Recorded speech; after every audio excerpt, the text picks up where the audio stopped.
When slavery ended, white lawmakers didn't say, "Go forth and prosper." They said, "You got to sign a contract."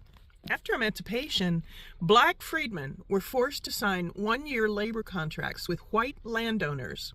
If you didn't have a contract, you were vagrant, and that meant you were breaking the law. You could be arrested, you could get a fine that you had no way to pay, and you could be leased out right back to the same plantations that called you a slave before. They called it labor law. It was slavery in writing. Even worse, if parents didn't or couldn't sign those contracts for any reason, their children could be seized by white officials. The courts would apprentice them to white families. That word sounds really nice until you realize it meant unpaid child labor and often abuse. Black parents had no say, just like during slavery. Imagine watching your beloved child being taken away from you, and there's nothing you can do about it.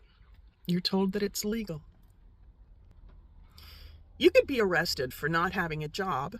You could be arrested for walking to go find one without a contract that said you already had a job. You could be arrested for standing still. These laws, the Black Codes, were written to rebuild slavery under another name. From there came convict leasing, chain gangs, and vagrancy laws that lasted deep into the 20th century. Slavery didn't die in 1865. It evolved, and the system still echoes through our prisons and policies to this day. If you can, support my work through the link in my bio. I've put more reading you can do in my video notes. I'm not an expert, but I'm an avid learner. Comments help me learn, and your likes, shares, saves, and reposts keep the algorithm happy. My username can be plugged into any search engine to help you find me if this account ever closes. Get curious.